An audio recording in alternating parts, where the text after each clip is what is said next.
Hey y'all, Papa Smith here with another garden video. This is going to be kind of a garden update and an explanation on why I haven't been making quite so many videos. I think it'll become clear once I start explaining things in the video. So anyways, let's get right to it. So as I've explained before, this has been kind of a year that we are trying to expand the garden and expand um, uh, just how much we're able to do and that sort of thing. So my emphasis at the beginning of the year wasn't to get things started right on time, and I thought that I could kind of fudge my timing a little bit.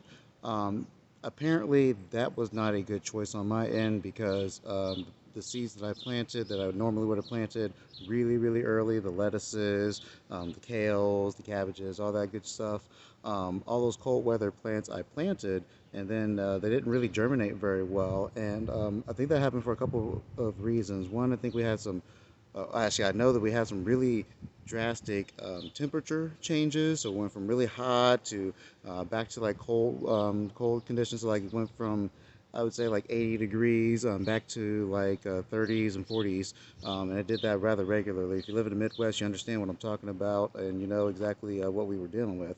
So that, in conjunction with a overabundance of water. Usually, water is a really good thing to get seeds germinated, but the ground was just really saturated. So those two things I think caused the garden to not germinate as well as it typically does. So I didn't really have a whole lot to show in that regards. Plus, if you look behind me, you can tell the fencing area now. Oops, sorry, let me get my finger out the way. Is now kind of cleared out. That back area wasn't so cleared out all the way. We had some old fencing and stuff, and actually, it's right here in front of me. It's in the yard. We're getting ready to use it to kind of fence in the garden. Again, we've been kind of worried on infrastructure and not so much on the gardening itself. Once the infrastructure is set up, I know the um, gardening itself will be a whole lot easier and that sort of thing. But anyways, that was all back there. A whole bunch of weeds and stuff were growing in it, and it was actually kind of infesting the garden also. So I was really having a whole lot of just issues, and I didn't feel like videoing all of that stuff. But there's definitely some lessons to learn out of that. You know, once you get past a certain season, just start planting your hot weather stuff, and try to mitigate not having weeds by keeping your garden tidy and not letting weeds grow in there in the first place. So, anyways, those are just some of the reasons I haven't been making a lot of content. Let me show you what is in the garden and some of the things that I've done in lieu of not being able to get seeds to germinate the way that I want them to. So I'm going to start with these first three beds over here. These are the squash beds, and all the squashes are now looking pretty good. See, there's one there. There's another one that's a different variety in the other bed. And this first one here is really teeny tiny, but these other two that are in this bed, that one and that one down there, those are both a little bit healthier size. The ones in this middle bed here actually got ate up a whole lot, and so there is something in the garden that likes this variety in particular, the Black Beauty um, variety of squash. And it's a really nice, delicious squash, makes nice big fruits. Anyways, instead of trying to seed it again, because I think it was a problem with just the seedling size, the kind of the quote unquote microgreen size, if you will. Um, it was a problem at that stage, but when they're a little bit bigger and a little bit more mature, it wasn't a big deal. So that's why I got plant starts from the grow store, and those seem to be doing much better. Seem to be faring much better here. So no issues with that. Moving on down, this fourth bed here doesn't look like a whole lot right now, but I did plant a whole bunch of pollinating flowers right down the middle. Next year, I'm going to try and do that along the back edge of the fence. Remember I told you earlier though, that was all filled with a bunch of junk and was not usable. So what I'm going to do at the end of the day today is try to tarp that off, and then I can put flowers back there.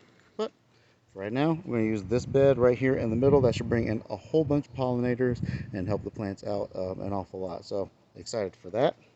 And the bed next to that one, oh, well, I did two things. Down on this end here where it is sunny, get a little bit closer, you can see there are a couple of tomato plants. Between the tomato plants, I think down to this half over here, we have got some basil seeds in the ground also. So we'll see how those companion plant together.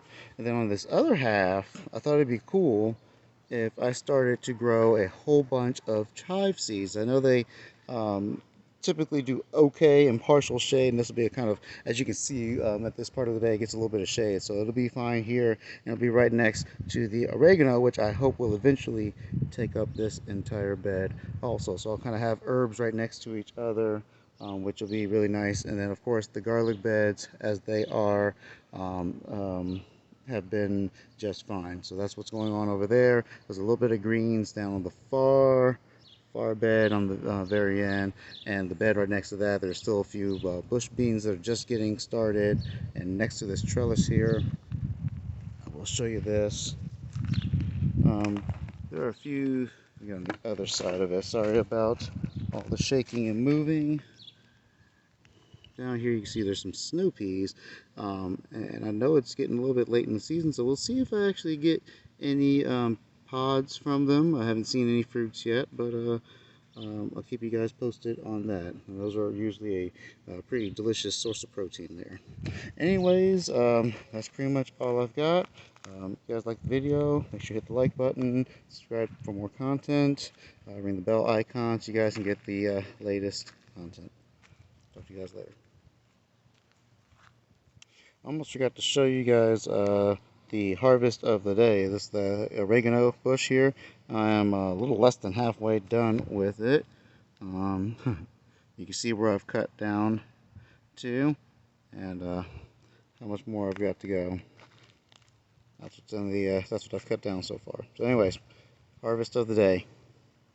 Yum stuff.